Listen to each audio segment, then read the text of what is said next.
Who's asleep amidst the trees?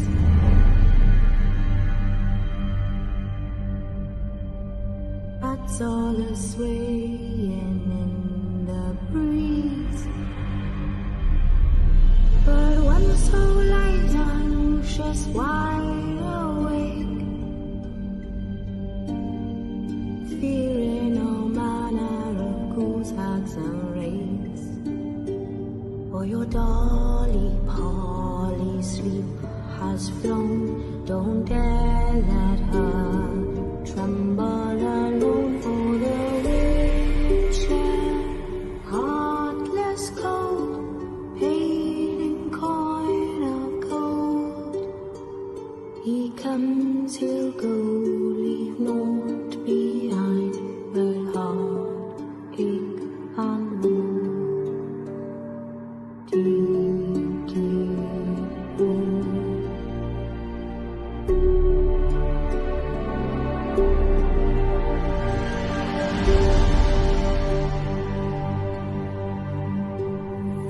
It's all silent for the night. House turned in as daylight dies. But when so light, anxious, wide awake, fearing all manner of ghouls, hags, and wraiths, my dear darling. Hi everyone, and welcome to the Haunted Connection show. A little bit later than normal, but never mind. We are bringing this to you from the Haunted Antiques Paranormal Research Centre in Hinckley, Leicester, and we are sponsored by Sims Vintage Antiques in Wootton Warren near Stratford. So a big welcome to everybody. Tonight we've got the amazing Simon Entwhistle with us, and I'm really excited because we're going to be talking about all things Pendle Hill witches. So big welcome, Simon. My pleasure to be here. Thanks for very kindly inviting me, folks. Looking forward to this as much as you are. That's good. Yeah, lovely. So let's get cracking. Do you want to tell somebody, all the people watching, a little bit about your Pendle tours and things? That's how we're going to kick it off, and then you can go on to telling us some of the truths about the witches, because we hear so many different stories, don't we? And just tell us the truths.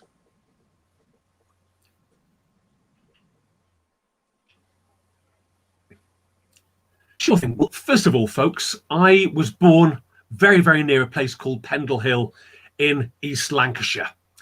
And my grandmother told me all about the Pendle witches, and my mother did as well. And they both said that their side of the family were related to the most famous of all the Pendle witches, a lady called Alice Nutter. Now, I was proud of this, actually. And I left Exeter. I was quite shocked that nearly every town also boasted to be related to the famous Alice Nutter. But it's an intriguing story. I think there's a problem with your Wi-Fi, Simon. The company I run is called Top Hat Tour. Pendle. I also conduct go up.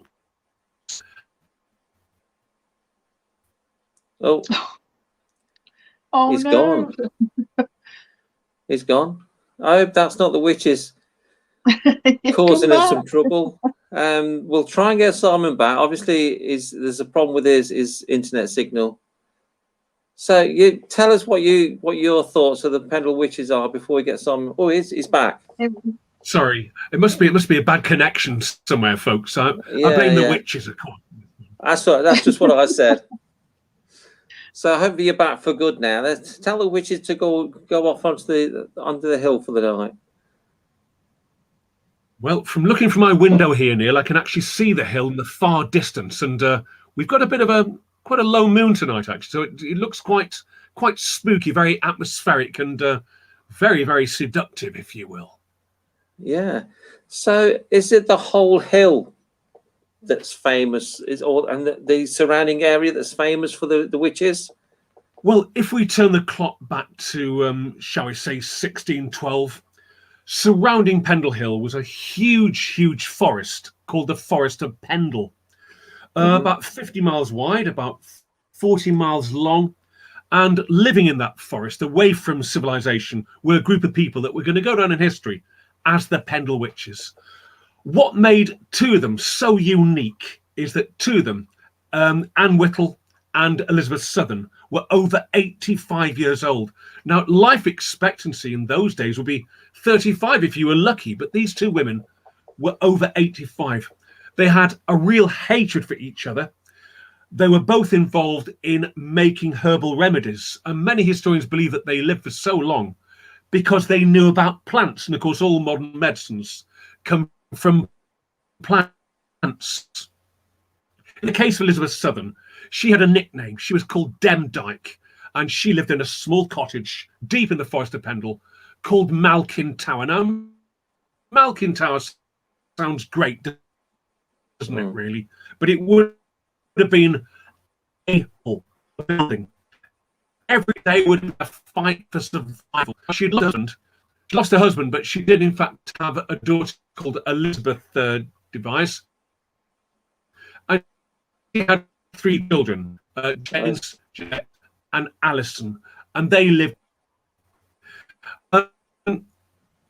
Living nearby was a new church in Pendle, and she had a daughter called Anne Redfern. These were the men.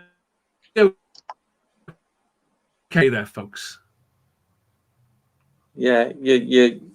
There's something wrong with your signal, Simon. I think you keep going out and breaking up.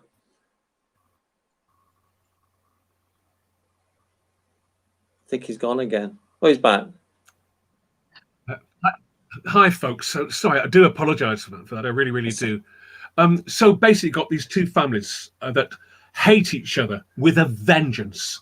Yeah. They live away from society, and to add to their problems, we've just lost Queen Elizabeth I, and she's been replaced by a gentleman of the name of King James VI of Scotland, who became King James I of England.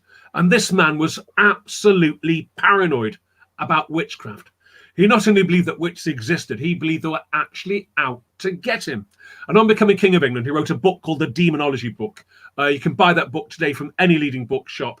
As you pick it up, first chapter, how to find a witch, how to try a witch, and most importantly, how to eradicate a witch. Throughout the whole length of Great Britain, this area called the Forest of Pendle seemed to stick out like a sore thumb.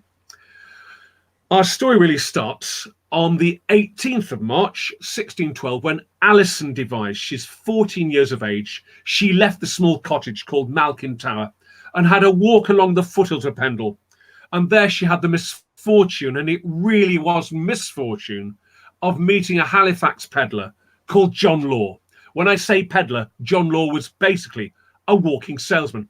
Large pack in his back, full of 1612 luxuries. He would go from village to village, selling his wares.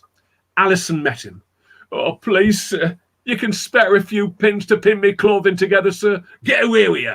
I'm not taking me pack off of you, lass. You got no money. You're no use to me."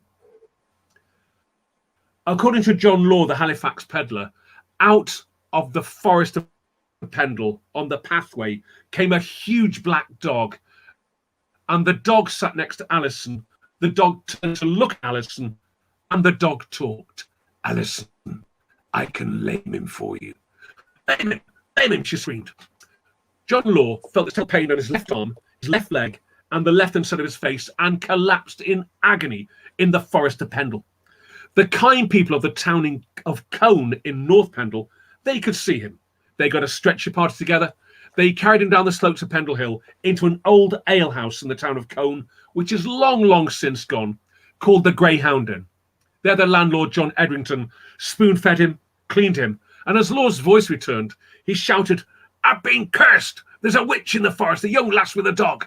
I swear to you, the dog talks, she's in league with devil. Send letters back to me family." John Edrington, the landlord of the Greyhound, wrote letters back to Halifax, and John Law's eldest son, Abraham, received the first letter. "Hey, me father's in trouble, better go and collect him." set off from Halifax, arrived in Cone, walked into the old Greyhound Inn, and was horrified to see his father in a twisted and contorted state. Father, what's happened to you, man? You look terrible. Abraham, I've been cursed. I met a young lass in the forest. She's got a dog. I swear to you, I heard the dog talk. She's in league with devil. I want you, lad. Go and find her. Bring her here. Reverse the curse. Abraham must have been quite a brave lad. He set off on foot, walked into the forest of Pendle, and found this little cottage called Malkin Tower. Hammered on the door. The door opened. He was met by a horrible, obnoxious aroma. There he met James Devise, Alison's brother. Can I help you, sir? I want to see Alison Devise. My father wants to see her. Where is she? In here, sir. Alison came to the door. Right, lass, you're coming with me. Against her wishes, against her will, she was dragged from Malkin Tower into the old Greyhound Inn in Cone, where she made eye contact with John Law, the Halifax peddler. He looked up from his sick bed and shouted, "It's you, you witch! You curse master, didn't that dog you had? I heard it. League with devil." This 14-year-old girl, on bended knees, begged and begged forgiveness. She had no idea, but she just admitted to a state capital offence of witchcraft. Strange enough, John Law, the Halifax peddler, was about to forgive her, but not his son Abraham. "Oh no, we'll have you for this. I'm going to go and get magistrates." And in doing so, he opened the 1612 Pendle witch hunt. The local magistrate was called Roger Noel, and he lived in the village of Reed near Burnley. Quite a wealthy man. He lived at Reed Hall and looked after the whole of East Lancashire, keeping the loyal. And he had his demonology. He was quite familiar with the king's paranoia relating to demonology. And he had Alison arrested. She was brought to Reed Hall, Burnley, where the poor girl burst into tears and begged forgiveness. She had no idea she'd just admitted to a state capital offence of witchcraft. She told Roger Noel a lot more. "My grandmother, Demdike, she's a witch. So's Betty Chattox and her daughter Anne Redfern. We have familiars." "Familiars," said Roger Noel. "Yes, sir. Dogs. Tib, Bull, Fancy, Dandy. These familiars belong to my brother James, myself, my grandmother, and Betty Chattox. They suck blood from us, sir. They've given us special powers, sir. And in return, sir, they've taken our souls. We also go to Newchurch Cemetery, sir. We have taken hair and teeth off corpses, sir, and we make clay pictures." "Clay pictures," said Roger Noel. "Yes, sir. Clay pictures of human beings. We also put human hair and human teeth in them, sir. And we then select a victim, crumble the clay picture over the fire, sir, and people die." Roger Noel wasn't scared. He was actually delighted. He had what's called a confession without torture. He therefore gave orders to the sheriffs of the forest, a chap called Hargreaves and Proctor, to go and arrest Elizabeth Southern, Anne Whittle, and Anne Redfern. The three of them were brought to Reed Hall, Burnley, where young Alison Devise was under house arrest. And when the four of them met each other, this huge argument erupted. They all blamed each other. The boom went around the table twice and came back again. There's no love whatsoever between Demdike and Chattox, both over 80 women and herbs in the summer. In the winter, they both begged. They hated each other with a vengeance. It's said that Bessie Chattox, as we know her, broke into Malkin Tower and stole items of clothing and indeed feed, etc. So there's no love between this family whatsoever. But in doing so, they actually incriminated each other in front of Roger Noel. They admitted to having these dogs that gave them special powers. They admitted to making clay pictures. They actually admitted to certain people had straight to Lancaster were thrown into what we call the Well Tower at Lancaster City Castle in terrible conditions, chained to the floor in freezing conditions. And there they were going to wait for a good 4 months. In the meantime, back in the Forest of Pendle, Elizabeth Devise was very worried about her mother, Demdike. She was very worried about her daughter, Alison, and she organised on Good Friday what's gone down in history in the Pendlewick story as the Good Friday meeting, where all these other so-called witches met at Malkin Tower, deep in the Forest of Pendle. It was a bit like a scene from a Shakespeare play as Alison's brother James, slaughtered the sheep, and they dined on fresh mutton. They got a large cooking vessel called a cauldron, lit a fire beneath the cauldron, and the black syrupy liquid inside began to bubble and steam. Into that black bubbling liquid went crushed powdered human teeth. Picture got human scalp. The whole idea apparently was to get a potion together to blow the gates of Lancaster City Castle open and rescue their loved ones. However, nothing happened. What did happen is word of the Good Friday meeting reached the ears of Roger Nowell, the local magistrate, and he gave orders that every single person who'd attended the Good Friday meeting should be arrested immediately. When word filtered into the Forest of Pendle of arrests, Christopher Howgate and his wife Barbara, they thought there's no way we're hanging around here, and they left the forest. In doing so, they saved their lives. The ones that were successfully arrested were Jeanette Preston of Gisborne, West Yorkshire, Catherine Hewitt and Alice Gray of Colne, John and Jane Bulcock of a little village called Blackhoe. They were mother and son, they were farmers, Elizabeth Devise, James Devise and Jeanette Devise, and the whole star of the whole show, a lady called Alice Nutter from Roughly. The main Pendlewich villages are very, very close together, deep in the Forest of Pendle. That's Downham, Blackhoe, Barley, Newchurch, and Roughly. So Roger Nowell is delighted. He has all these so-called witches ready for trial. He writes to the king, and the king is delighted with him. He said, I shall send 2 circuit judges, James Altham, Edmund Bromley, and a young boy called Thomas Potts, and that's why we're here now, because in 1613, Thomas Potts, who was clerk to the courts, wrote a fantastic book called The Wonderful Discovery of Witches in Lancashire that earned him a fortune. It's still an international best-selling book. It's the only window we have into this whole story from that period of time. Now then, they've all been sent to Lancaster, with the exception of the 2 Jeanettes. Jeanette Preston comes from Gisborne, West Yorkshire, so therefore she's been sent to the city of York. She's paraded in front of the York City magistrates on a charge of witchcraft. Her husband goes with her. He begs for her release. Villagers go with her and they beg for her release. What stuns her husband is he is told that the king has signed her death warrant before she even arrived in York. She was found guilty of the murder of her employer, Mr. Thomas Lister. She'd been nursing him.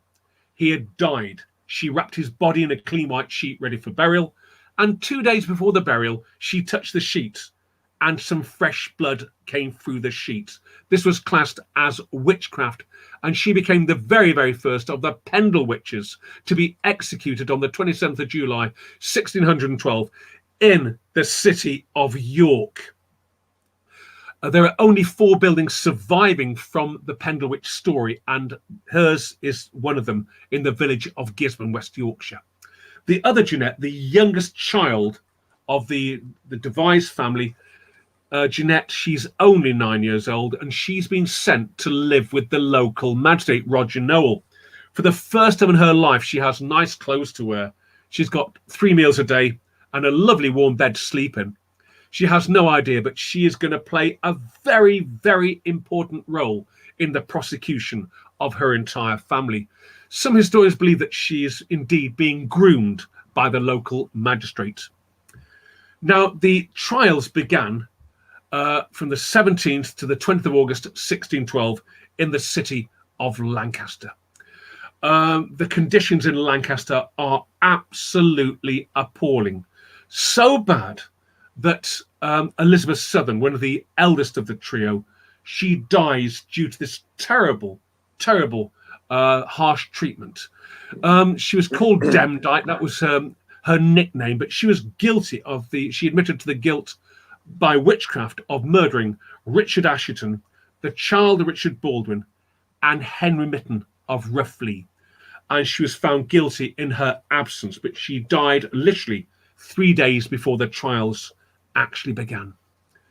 The next person brought up from the cells was indeed Bessie Chattox, again over 85 years of age. Her real name was Anne Whittle, but she was called Chattox because she was so scared her teeth were chattering away with fear. Thomas Potts in his book mentioned that she looked very, very like a skeleton in rags. She saw daylight for the very, very first time, but she had actually self-incriminated herself, and she was found guilty of the murder of Robert Nutter, Anne Nutter, John Moore, Hugh Moore, and indeed John Devise by making these clay effigies and crumb them over the fire. To make sure things were going really, really well, Roger Nowell brought in his star witness, and that was this little girl called Jeanette Devise. She was picked up and put on top of a desk so the jury could see her. And there she shouted to the jury, "Me grandmother's a witch, me mother's a witch, so's me brother, so's me sister." Her mother, Elizabeth Devise, shouted, "Stop it, Jeanette, stop it. You don't know what you're saying." "Have my mother removed from the court, sir. She's upsetting me." And her mother was taken back down to the cells. However, her mother, Elizabeth Devise, was found guilty of the murder of John Robinson, James Robinson, and Henry Mitten of Roughlee. Now, James Devise was then brought into court. That was Alice's brother, and he was in such a bad state of health, he kept lapsing in and out of consciousness. And the jury were actually convinced that he'd been tortured. He was very badly bruised, lapsing in and out of consciousness.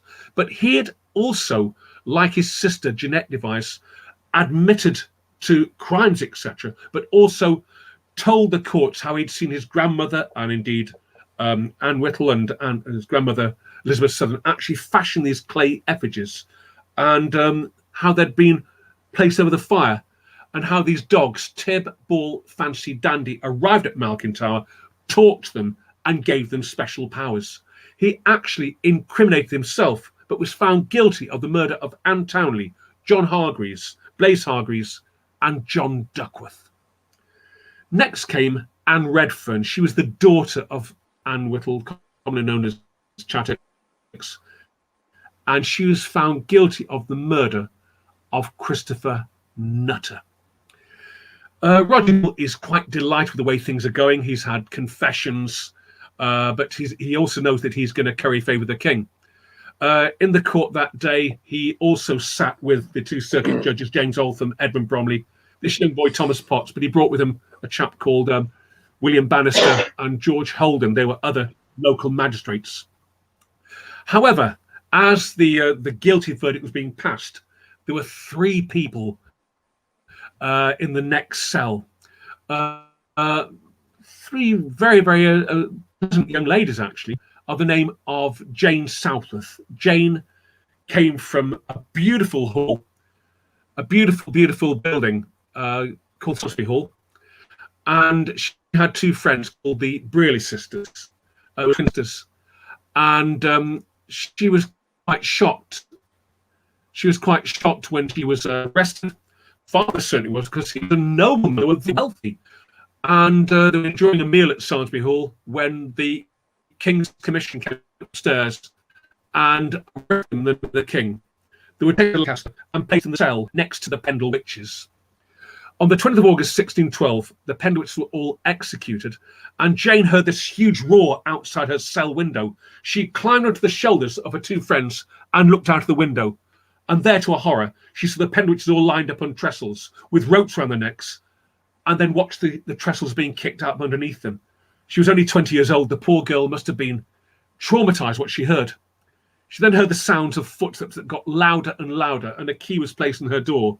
The door was opened by Mr. Thomas Cavell, the head jailer at Lancaster City Castle. "Right, you three, we just dealt with that lot. It's your turn next." They must have felt terrified, particularly Jane, who had just witnessed the executions.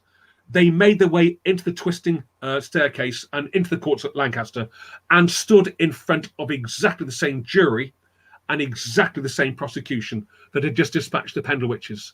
James Altham, Edmund Bromley, Thomas Potts, Roger Noel, William Holden, and John Bannister. The jury consisted of just men because in those days, women had no rights whatsoever. And they were in no mood for clemency whatsoever. No mood for clemency whatsoever. They brought in another child witness, a little girl called Gracie Salberts. She was only 9 years old. And just like young Jeanette Device, she was brought into the courts because they believed that a child could not be manipulated. She was picked up, put on top of the desk, and the judges said, "Right, young lady, read out your testimony against these 3 witches." "I will, sir. I was walking along the banks of the River Ribble. It was a lovely hot summer's day. I saw Jane Southworth and the 2 Brearley sisters from Sarsby Hall swimming in the river, sir. It was a hot day. I then saw these unusual dogs. I've never, ever seen the breed before, sir. Huge heads, cloven hooves, long backs. They jumped into the water, sir, materialised into human beings, and picked up all 3 women, danced in a circle. They then paired off for a meal and then watched from a distance, sir, as fraternisation was taking place with these demonic spectres. On the second day, Ellen Brearley came to see me. Sir, she changed from a woman into a dog, and she tried to suffocate me under a blanket of straw, but I escaped, sir. On the second day, the 3 of them came to see me and said, would I like to have a bit of fun? I said, what do you mean fun? Well, at Sarsby Hall, a little boy's just been born called Thomas Walshman. We'd like to drink his blood. No, said young Gracie. I don't want to get involved in that. That's when James Altham got the gavel. We find you guilty, you'll die like the rest. But his companion, Bromley, said, no, let her finish her testimony. Sir, in the dead of night, they made their way to Sarsby Hall. They picked the little boy up from his cradle, sir. They pricked his stomach, and over 4 nights, sir, they consumed his blood, sir. He then died and was buried at Sarsby Church, sir. In the early hours of the morning, they went back. They dug up the coffin, took the baby out of the coffin, boiled the baby's flesh, ate the flesh, and kept some ointments that would enable them to change shape. That was it. James Altham. Right, we do find you guilty. You'll die like the rest. Before the gavel came down, Jane Southworth pulled off what I can only describe as a miracle. Sir, I beg of you, sir, to cross-examine this young girl, sir. She's been manipulated by a Catholic priest to falsely incriminate me. Just that one word, Catholicism, made the judges sit back. You're an Anglican, you say? I am, sir.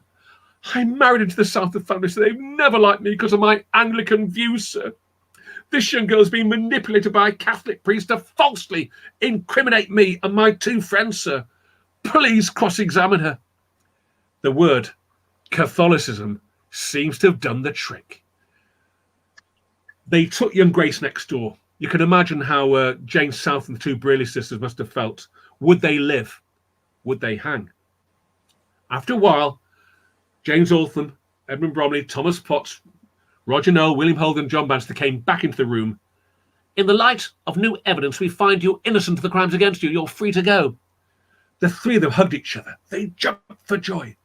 As they left Lancaster City Castle, Jane turned round and she saw the pillory with the Pendle witches hanging and blowing in the wind. She saw at the end of the pillory 3 empty nooses, and she realised she had not only saved her life, but the lives of her 2 best friends. They got back to Sarsby Hall and had the party of all parties. But in many ways, their story is just beginning. For many, many hundreds of years, historians have argued between the Pendle witches and the Sarsby Hall witches. We do know they were tried the same day by the same jury and the same prosecution. However, in 1805, 2 local doctors, Dr. Whitaker, Dr. Dawson, they met in a public house quite near Clitheroe in Lancashire, in front of a roaring fire with 2 large flagons of punch. And they discussed both the Pendle witches and the Sarsby Hall witches.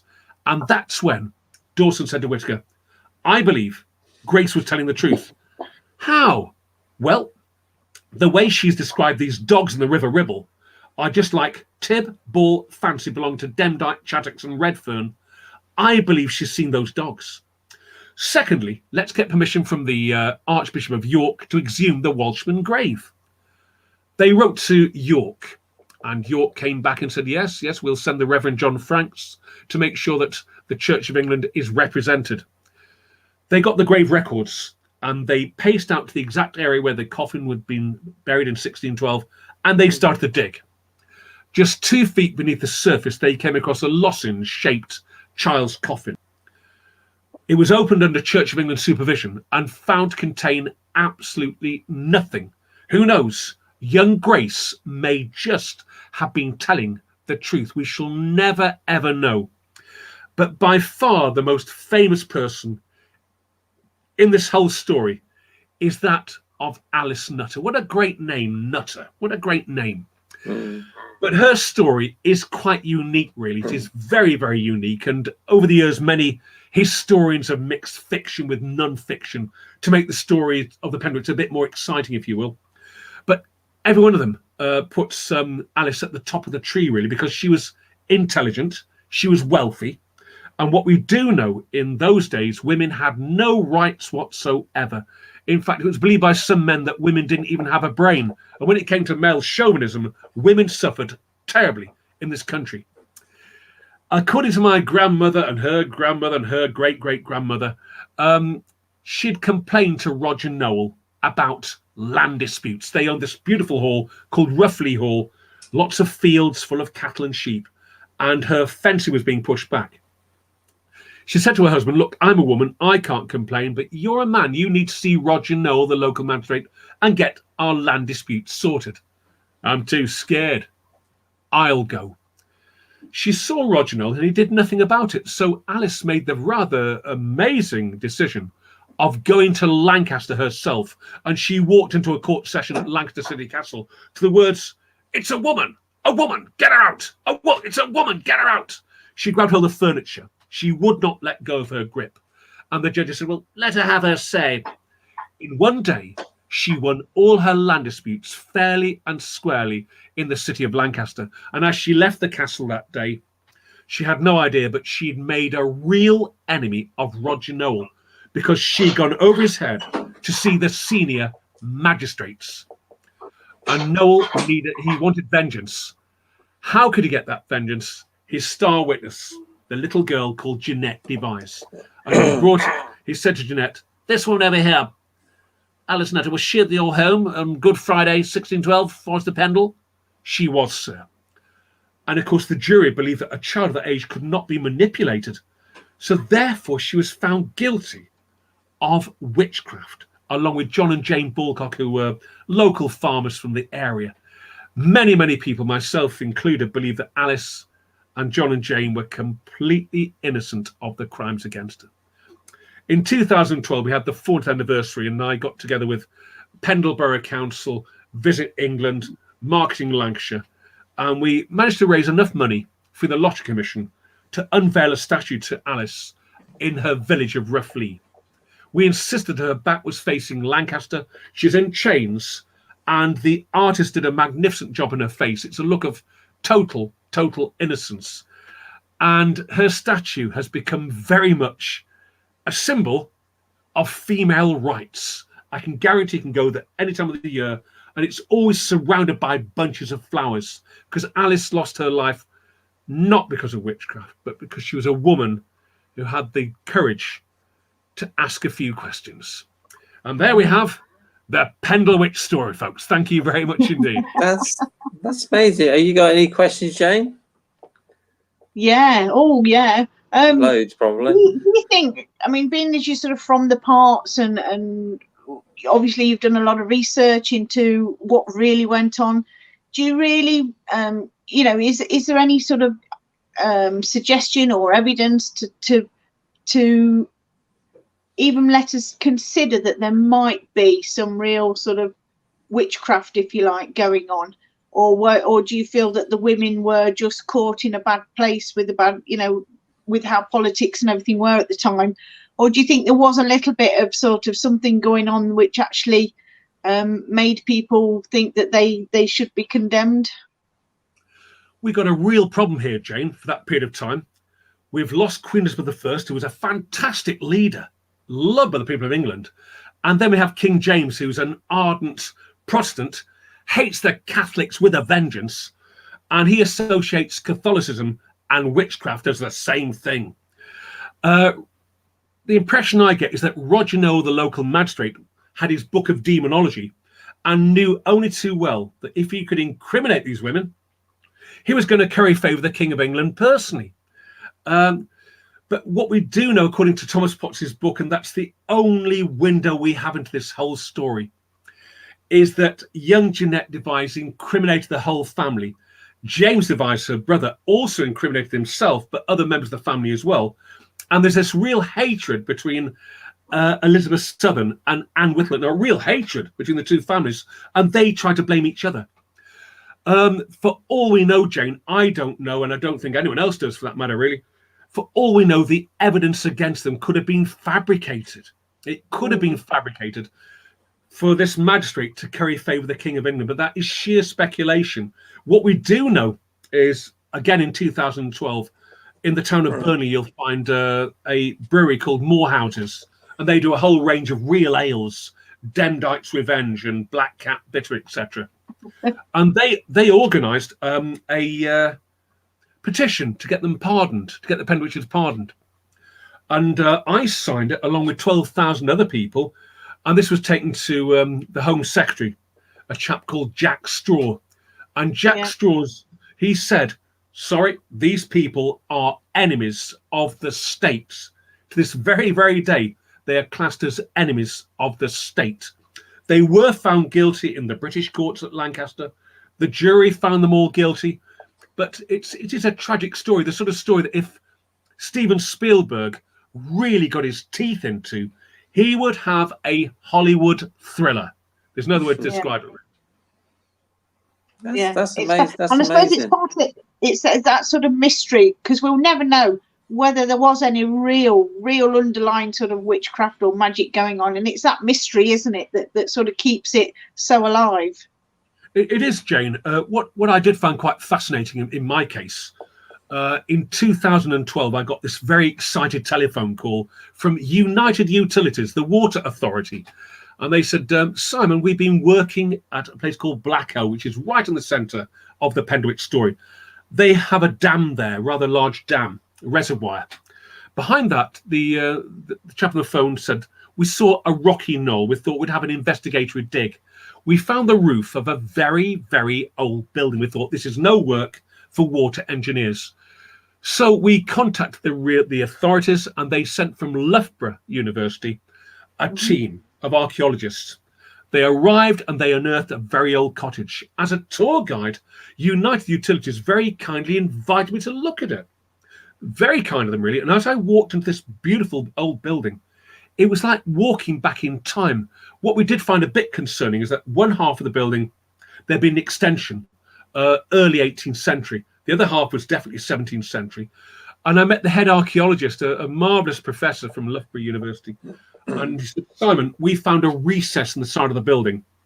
We took the bricks away. Behind that recess, we found the skeletons of two cats. We think they were buried alive in the wall. And I said, well, that's typical of Pendle witch folklore. Remember, a witch has to have a familiar in the form of a dog or a cat.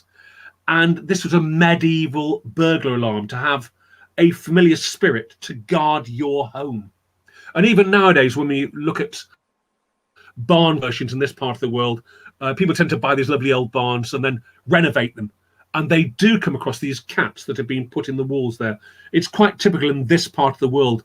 The Pendle story, when it was exposed, really had a huge effect on the whole of this country. It's probably the United Kingdom's #1 witch story. And in terms of historical interest, I'll put it in the same league as Jack the Ripper, would you believe? So why do you think the Pendle Hill Witches has got such a hold on the paranormal and the whole thing? Yeah, I'm very glad you mentioned that, Neil. Really glad, because I do get requests from paranormal organisations like Haunted Happenings, Dusk Till Dawn, Spooktacular, and they will book me for the day. We get in the minibus, we go to all those villages. I tell them the whole story. We then go to this area known as Malkin Tower, which is, there's just a recess left on the side of the hill there, really. And they will bring with them their own mediums. I'm a tour guide, not a medium. I do collect ghost stories, mind you, but that's about it, really. But they do bring some very talented people, one of them being a marvellous chap called Kevin Brough. And Kevin has got this incredible skill. What has happened on a few occasions when we've been on the hill with him and these groups is this gorgeous aroma has come from nowhere, like walking into a sweet shop. It's a lovely sugary aroma. And one of the tours I did with a group called Haunted Happenings from Nottingham, they brought tables with them for table tipping exercises. Yeah. And a human tooth came from nowhere, bounced off the table, hit the floor, and I thought, someone has lost a tooth here. I got my torch, looked on the table, and it was indeed a milk tooth, a child's tooth. We, of course, immediately asked everyone if they'd lost a tooth, but no one did. And where that came from, I honestly don't know. I really don't, but it bounced off the table. So there's actually always an atmosphere in Pendle Hill. It's quite amazing when the snows come.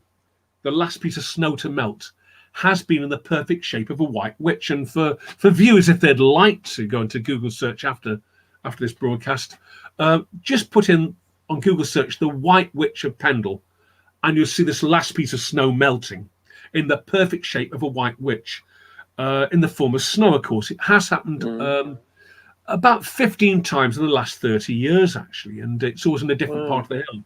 But it's almost that the hill's crying out for some justice, if you will. Yeah, let me just put a couple of comments on. There's loads of comments, which is good. Yeah. Nelly says, Simon, is that not similar to a shoe or boot being put into a wall to ward off evil, which was common practice back in the day? Very, very true. Very true. There's a gorgeous old inn not too far from where I live, called the Aspinall Arms, on the banks of the River Ribble. And it's amazing. The landlord said, Simon, you've got to come and have a look at this. I went upstairs into the loft there, and he brought an electrician in to put some wiring in. And yes, there were little tiny shoes there, some other shoes, etc., from that period of time. Almost like a good luck charm, if you will. It's quite common. Yep. Okay. Von says, Simon tells a wonderful story. Marie says, I'm a Celtic Wiccan, so I'm glad they don't do that to witches these days. I bet you are. Yeah, I think I know Marie. She's I think she's from Merthyr in South Wales. Lovely lady. Okay. Lovely lady. Hannah says, do witches put markings in the wall as well? Hannah, that is a question I don't really know. I don't really know that one, but I do know that in this part of the world where I'm speaking to you live tonight, I'm just beneath the shadow of Pendle Hill. It's just out the wall there. This story has got the imagination of all the local people, and as I explained before, when you come across an old building, it's quite natural to find, dare I say, one of the skeletons in the wall of a cat. It's quite typical, really. But I don't have any witches' marks that I can come up with. Okay. Von says, I went with Haunted Happenings. It was a fantastic day with Simon and the team. Yeah, we know Haunted Happenings. I must say, I really do enjoy working for that company. Hazel's a lovely lady, Hazel Ford. Yeah. And I do about 7 or 8 of those a year, actually, with them. And it's a great day out because we meet at this lovely haunted hotel called the Duncan House by minibus. And then we go out to all the villages. They then go back to the hotel for a slap-up meal. I have my beans on toast at home with my wife. And then we go to Clitheroe Castle. And we do a tour of Clitheroe Castle, and then go into Pendle Hill. It's a really good day out, and I really enjoy it. Good. Next comment.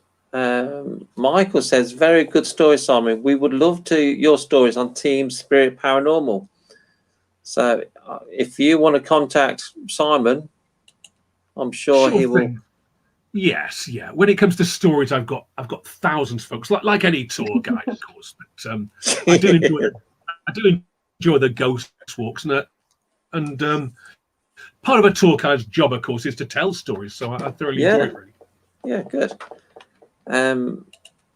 And Marie says, yes, that's me, Simon. We met at Derby Jail just before my Stephen passed away. Yes. Yeah.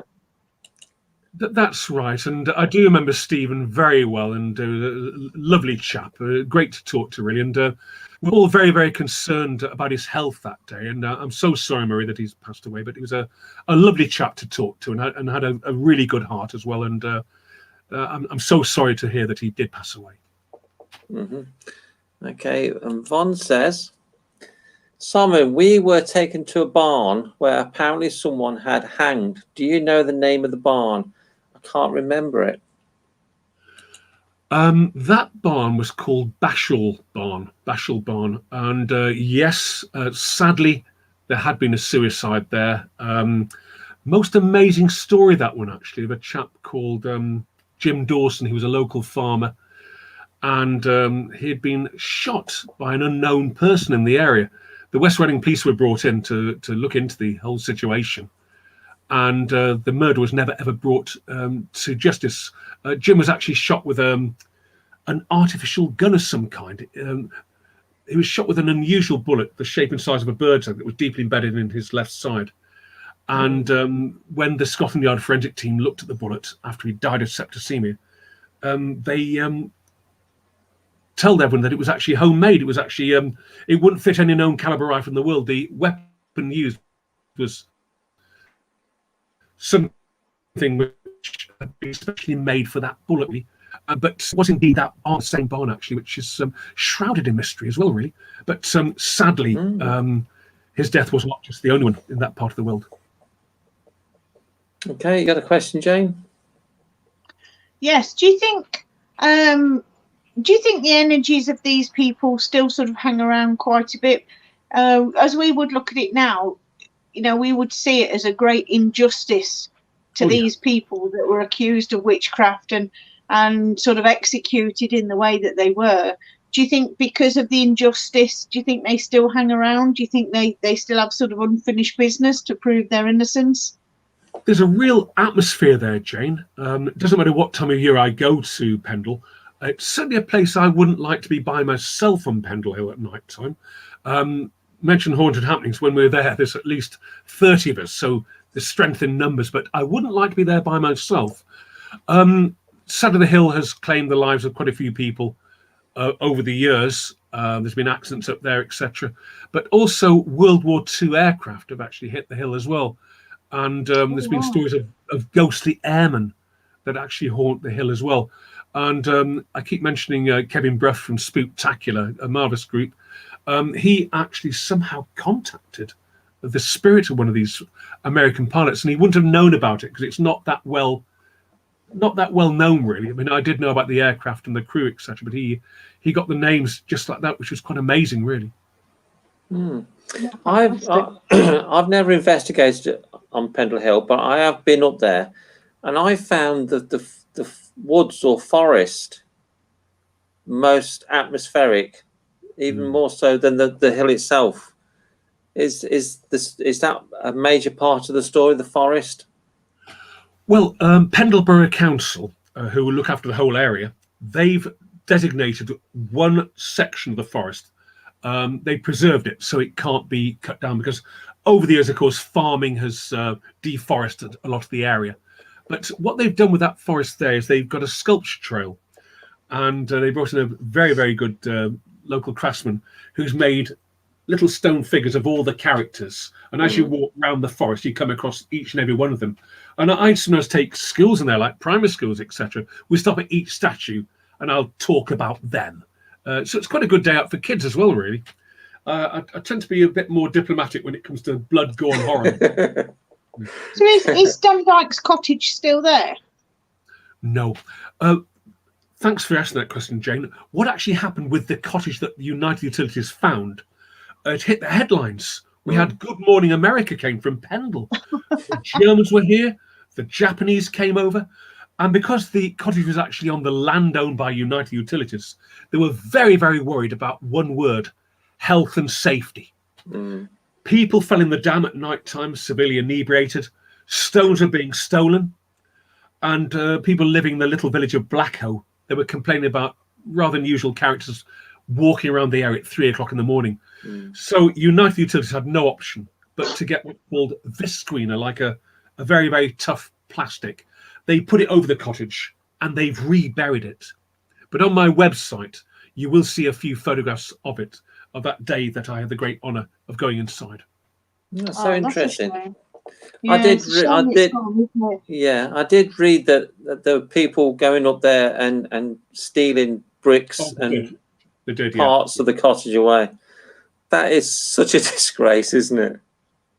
Oh, it's awful. But it's such a shame that they couldn't perhaps say relocate it to a museum or something like that where it could be preserved and where people would have the opportunity to see it. Certainly the Loughborough team that unearthed it, they were deeply saddened when they were told it's going to be reburied. But obviously it belonged to United Utilities. It was their decision, and you just have to accept it, really.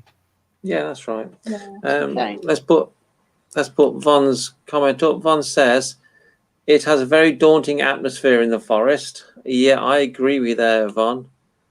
And then she agrees with us. That's disgusting. People stealing bricks from that cottage. Oh yeah. Unfortunately, that's the sort of mentality of people we deal with nowadays, isn't it? Yeah, it was a terrible blow, really. It really was. But it was amazing how the cottage was discovered in 2012, 400 years after the actual anniversary. And the head professor from Loughborough, he said, "Sam, we are convinced we've carbon dated this to around the 1595 period, which means that it would have stood in 1612. Whether that was actually lived in by a trio, we'll never know, folks. We'll never know, really." No. Okay. A couple of more comments. Nelly says, "Do you think people were stealing from the building for the wrong reasons, not that it was right in the first place?" I think they were souvenir hunters. Sadly, what's happened in my case, Neil, I had a group from Singapore, would believe, Singapore students. And I took them to this area known as Malkin Tower to tell the story there. And what was really shocking is there was a stake in the ground with a goat attached to it. And the poor goat's throat had been cut. You do get members of the occult that go up there. And I've told the story as Thomas Potts told it. Yeah. And you do meet people that actually do believe in the occult and believe that witchcraft is associated with it. What I can tell you is if you were to go to Pendle Hill on Halloween, Pendle Hill looks more like Wembley Stadium because thousands and thousands of people all over the country, all over the world will go to Pendle Hill in the hope they'll find a Pendle witch. Okay, there's Marie. Marie says, "How do we book an event with you, Simon? My group, Shadow and Spirit Hunters, want to come up to do a Pendle walk with you after lockdown." Maria, it would be an absolute pleasure to see you, dear. What I would suggest, the tours I do are by minibus, and I tend to just do the heritage side.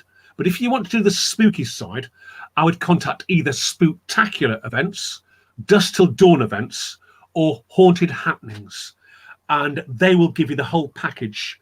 I, of course, will be with you all day, but they will bring in the professional mediums to give you a real paranormal experience. In my case, because I'm not a psychic, not a medium, I can't do that. I can tell the story, of course, but that's what I'm paid for. Mm-hmm. Hannah says, near the start, Simon, you said that you were related to the Pendle witches, but you kept breaking up. So can you do that a little bit again about your relation to them? Yes, I can. I was born in Colne, the town of Colne, which is in the Pendle Witch map, really. My grandmother was a lovely lady, and as a little boy of 4, 5, and 6, she used to tell me all about the Pendle Witches. And she mentioned that her side of the family were related to Alice Nutter. My mum confirmed this, and I was really, really proud, actually, because she's the star of the whole show, really. But when I moved from Cone to the town of Clitheroe, where I live now, I mentioned this, and it was amazing because nearly everyone in the town of Clitheroe also boasts to be related to Alice Nutter. She's the one person that everyone likes to be related to, really. No one seems to want to be related to the Demdike, Chattocks, or Redfern, Alison Device, James, or Jeanette Device. But in the case of Alice, she really is quite a star, really. Do you think that's probably because she was much older, so there was more chance of relatives or descendants to sort of be there, whereas the younger people who were sort of executed, they wouldn't have had chance, would they, to have any sort of descendant? So do you think it's because she was one of the older ones that she managed to, there was descendants from the family? Well, in Newchurch Cemetery, Newchurch, again, it's very much in the Pendle Witch map. There's a grave, they call it the Witch's Grave. In there, you'll see a marking, Ellen Nutter, 1633.